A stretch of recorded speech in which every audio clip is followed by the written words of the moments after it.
수족농포증, 손발농포증, 손발바닥 농포증, 수장족주 농포증, 수족장저 농포증, 농포선근선, 손발바닥 농포선근선, 수족근선, 손발근선, 손근선, 발근선, 손바닥근선, 발바닥근선, 손발바닥근선. 낫지 않게 관리하라. 기존 처치의 말씀이십니다. 낫게 치료하십시오. 농포시소탕이 말씀드립니다. 기존 처치에서 수족농포증에 대한 복잡 다양한 견해가 피력되고 있습니다. 그러나 최종적인 결론은 수족농포증은 낫지 않는다입니다. 그러기에 어쩔 수 없이 수족농포증은 한 번 발생하면 낫지 않게 관리해야 한다라고 말씀하십니다. 이와 달리 농포시소탕은 말씀드립니다. 수족농포증은 낫습니다. 치료하시면 되십니다. 라고. 기존 처치가 처음부터 수족농포증은 낫지 않는다라는 결론에 이르진 않았습니다. 기존 처치는 의사의 숱한 시도들을 통해서 근선의 근원적 치료를 위해서 노력하였고 지금도 노력하고 있습니다. 새로운 처치가 시도될 때마다 수족농포증은 나을 수 있다고 주장하였고 또 그렇게 되기를 기대하였습니다. 그럼에도 불구하고 수족농포증은 낫지 않는다라는 결론에 이를 수밖에 없을 정도로 기존 처치 입장에서는 수족농포증의 근원적 치료는 어렵습니다. 물론 기존 처치는 지금의 노력에 안주하지 않고 새로운 시도들을 끊임없이 경주할 것으로 기대합니다.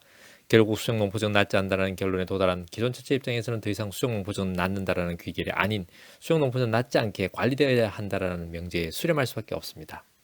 그러니 당연히 관리해야 할 항목들이 계속적으로 추가될 수밖에 없습니다. 그렇게 식이관리, 스트레스관리, 목욕관리, 보습관리 등등 끊임없는 관리가 추가되면서 수족농포증 환자들의 일상을 옥죄고 있습니다만 이는 기존 처치의 입장에서 어쩔 수 없습니다.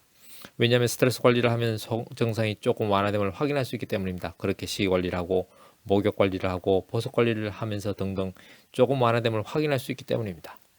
그러나 구체적으로 식이관리, 스트레스관리, 목욕관리, 보습관리 등으로 수족농포증을 관리해보시면 때로는 증상이 완화되다가 때로는 증상이 악화됨을 알게 됩니다. 즉 알려진 관리법조차도 일관된 증상의 완화에 도움이 되지 않는다는 사실을 확인하시게 되십니다. 수족농포증 환자에 따라서 증상에 따라서 상황에 따라서 때로는 증상이 완화되는 관리법이 때로는 증상을 악화시키기도 하기에 정말 혼란스러움을 느끼시게 될 겁니다.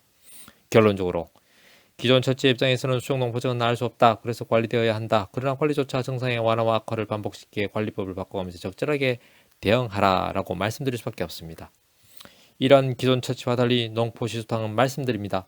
수족농포증은 낫습니다. 따라서 복잡하고 다양한 기존 처치의 관리법에 너무 신경 쓰지 마십시오.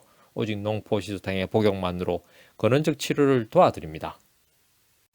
한의학은 과학입니다. 한의학은 철학입니다. 건강은 균형입니다. 동양 한의원은 균형입니다.